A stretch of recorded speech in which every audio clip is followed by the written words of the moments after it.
Charts पे कैसा है? चार्ट के हिसाब में 17 में एक जोन था, रेसिस्टेंस था, वो टारगेट भी अचीव हुआ।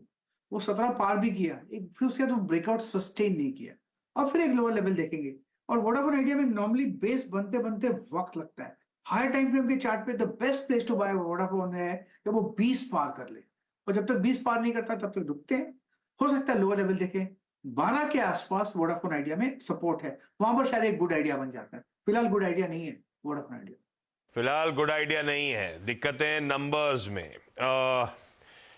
देखते हैं आज दोपहर 2:30 की कॉन्फ्रेंस कॉल में क्या निकल के आता है। हालांकि फंड रेजिंग इन्होंने कल जो बातचीत कही उसमें तो कहा है गोइंग कंसर्न के तौर पे खड़े रहने के लिए हमें फंड रेजिंग की जरूरत पड़ेगी। इसका मतलब अभी तक तो कुछ हुआ नहीं है। फिर भी डरा पे ये स्टॉक। बैती साहब, ये मैरिको पेट्रोनेट चार्ट कंगाले क्या? कहीं कोई trade, even PL pyramid enterprises, कहीं कोई ट्रेड वेट दिख रहा है क्या? जी आशीष जी, मैरिको में तो ट्रेड नहीं बन रहा है क्योंकि हाँ। स्टॉक ऑलरेडी अपने 8 महीने के लोज पे चल रहा है और एक सपोर्ट जोन पर है।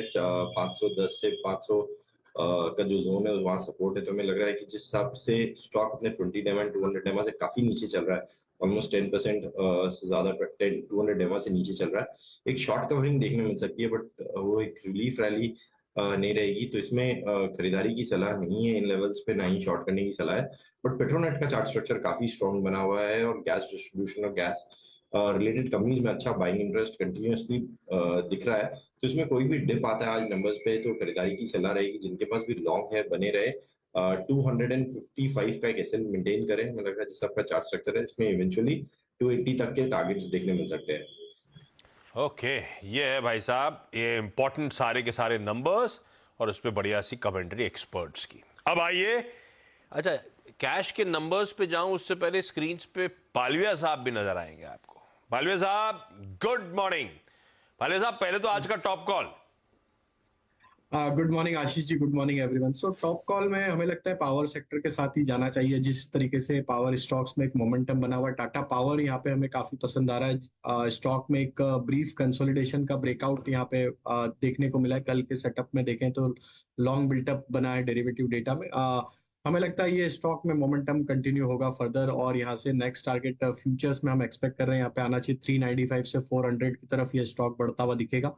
स्टॉप लॉस रखना है करंट लेवल से 378 के आसपास। तो टाटा पावर फ्यूचर बाय करने की सलाह। दिल दुखा रहा है वैसे ये स्टॉक, 4.5% कल ऊपर था। नहीं, दिल दुखा इसलिए रहा है क्योंकि आज खबर ऐसी है, पहले से आपको भी बुरा लगेगा सुन के, ये अपने लो एंड यूजर्स के लिए टैरिफ हाइक का प्रपोजल लेकर आए।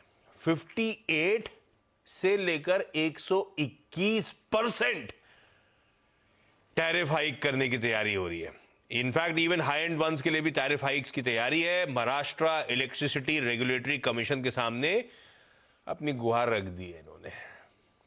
स्टॉक के लिए ठीक है, हम कंज्यूमर्स का क्या होगा पता नहीं, पर ये टॉप कॉल है भाई पालविया साहब की आज की। हर्षदा, बाकी कैश के नंबर्स रिजल्ट्स कैसे? आरआर काबिल वीक परफॉर्मेंस है आशीष। रेवेन्यू फ्रॉम ऑपरेशंस भले ही 10% बढ़कर आया हो, लेकिन रिपोर्टेड इबिटा करीब 6% घटा है आरआर काबिल के केस में। इबिटा मार्जिन्स 8% के 6.9% पर आ गए हैं और प्रॉफिट जो आया है वो 71 करोड़ पर है, फ्लैट है profit. Wire and cable business में रेवेन्यू करीब 9% बढ़ा है, लेकिन एफएमईजी बिजनेस में हम देख रहे हैं लॉस जो है करीब 12 करोड़ पर आता हुआ। हालांकि यहाँ पर लॉस थोड़ा सा ट्रिम जरूर हुआ है। अब देखिएगा गॉडफ्रे फिलिप्स पर भी क्या रिएक्शन रहता है। नेट प्रॉफिट 6% बढ़कर आया है 212 करोड़ पर। रेवेन्यू में 36% का इजाफा है। एबिटा 8.5% बढ़ा है। मार्जिन्स घटे हैं 23% से घटकर 18% पर आए हैं। महिंद्रा लॉजिस्टिक्स लॉस पोस्ट किया है 16.4 करोड़ का। रेवेन्यू 5% बढ़ा है। इबिटा 17% घटकर आया है और मार्जिन जो 4.7% पर थे 3.7% पर आए हैं। इनफैक्ट पीईएल मैंने मेंशन नहीं किया, वो वायदे बाजार का स्टॉक है, उस पर नजरें होनी चाहिए। नेट लॉस आया है 2377 करोड़ का। यहाँ पर एक टैक्स राइट बैक है 957 करोड़ का। AIF रिलेटेड प्रोविजनिंग इनकी बढ़ गई है RBI नॉर्म्स के बाद, वो करीब 1680 करोड़ पर आया। उसका इम्पैक्ट ऑफ कोर्स देखने को मिला है। नेट इनकम उस लिहाज से आप देखिएगा 1473 करोड़ पर आती हुई 43 करोड़ पर आती हुई मार्जिन ट्रिम होकर 4.9% पर आए हैं, लेकिन क्वार्टर ऑन क्वार्टर मार्जिन हल्का सा बढ़ा जरूर है और एसेट क्वालिटी में कुछ सुधार देखने को मिला है। डिस्बर्समेंट 50% ऊपर है। कुछ और स्टॉक्स में गेल रेडार पर रखेंगे। Long term LNG purchase agreement इन्होंने Abu Dhabi National Oil Company के साथ किया है। करीब 0.5 MMTPA LNG खरीदने वाले हैं। कृष्णा डायग्नोस्टिक्स, महाराष्ट्र सरकार से दरअसल इनके हाथ ऑर्डर लगा है। प्रोवाइड करेंगे MRI CT scan services 17 districts के कुछ हॉस्पिटल्स में।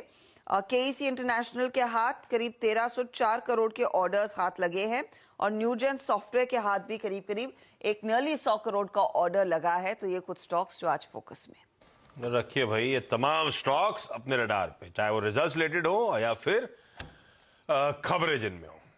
इनमें से गेल, खैर अच्छे मूव सब में बनी रहे।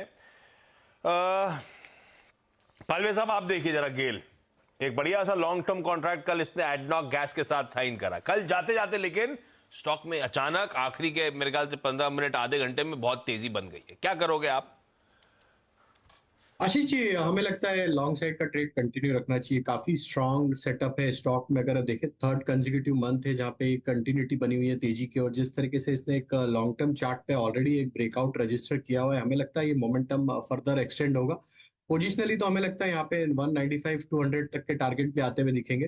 ट्रेडिंग पॉइंट ऑफ व्यू से यस, यहाँ पे बाय का ही ट्रेड रखेंगे। फ्यूचर्स में जो स्टॉप लॉस रखने अभी करंट लेवल से वो होंगे 168 के आसपास। अपसाइड का टारगेट होना चाहिए 182-185 की तरफ। रखिए भाई गेल को रडार पे। अब आज के बढ़िया वाले बजट आइडियाज, बजट पिक्स रखिए पालविया साहब को, गौरांग साहब को स्क्रीन पे। गौरांग सर, आपने आज का टॉप कॉल भी बजट के तड़के के साथ ही उस फ्लेवर में दिया था, NCC, पर बजट स्पेसिफिक पिक कौन सी? तो ये भी बजट स्पेसिफिक पिक जो है वो रक्षा क्षेत्र से सरकारी कंपनी है और हमारे यहाँ पर जियोजित फाइनेंशियल सर्विसेज में अनुमान ये है कि ज्यादा तो वित्त मंत्री जी कुछ कर नहीं पाएंगे क्योंकि बजट ऑन अकाउंट होगा। विकल्प के रूप में जो पसंद किया वो है BHEL, और लंबी अवधि के लक्ष्य हमने जो निर्धारित किए हैं आशीष जी वो है करीबन 275 तक के, और बहुत बेहतरीन तरीके से ऑर्डर बैकलॉग जो था, एग्जीक्यूशन को लेकर के जो दिक्कतें थी वो अब दूर हो चुकी है। हमें लग रहा है 275 तक पहुंचने में ज्यादा मेहनत BHEL को नहीं करनी पड़ेगी, लेकिन ये बुनियादी तर्क के आधार के ऊपर मैं बात कर रहा हूं। रखिए भाई BHEL को रडार पे। और सुना है दिल्ली में वीरू मुस्कुरा रहे हैं, 250 के लक्ष्य आ गए। गौरांग सर ने पिछली बार बोले थे 250, गौरांग सर भी धड़ धड़ बढ़ाते चले जा रहे हैं। 25 रुपए बढ़ा दिए मेरे ख्याल से लास्ट टाइम से। 275 का लक्ष्य है भाई साहब, ये लीजिए। BHEL गजब करा हुआ है। पालवे साहब रडार पे आपका कौन सा स्टॉक? तो आशीष जी, हमें लगता है यहाँ पे housing and urban development corporation हुडको को यहाँ पे बाय किया जा सकता है। काफी स्ट्रॉन्ग मोमेंटम स्टॉक में हमने पिछले कुछ हफ्तों में देखा, और जिस तरीके से यहाँ पे एक लॉन्ग टर्म चार्ट पे भी ब्रेकआउट बनते हुए दिखे, स्टॉक एक ऑल टाइम हाई ट्रेजेक्टरी में ट्रेड करते हुए दिख रहा है। हमें लगता है एक अच्छी कंटिन्यूटी बनी हुई है अप ट्रेंड की। हुडको को यहाँ पे बाय किया जा सकता है एज ए बजट पिक, और हमें लगता है यहाँ पे जो टारगेट पोजिशनली आ सकते हैं वो 200 से 220 की तरफ ये स्टॉक बढ़ते हुए दिखेगा। करंट लेवल से छोटी मोटी डिक्लाइन में इसको ऐड किया जा सकता है। 135 के आसपास इसमें स्टॉप लॉस रखा जा सकता है। चलिए भाई, बजट की बढ़िया पिक्स का तड़का ऐड हो गया है। हुडको और BHEL, ये हैं आज के पसंदीदा बजट बेट्स। इस नोट पर मुनाफे की तैयारी समेटी जाए और शुरुआत करेंगे अब पहला सौदा की।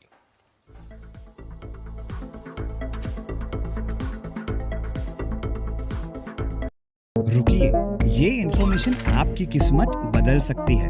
क्या आप IPOs में इन्वेस्ट कर? गिरावट।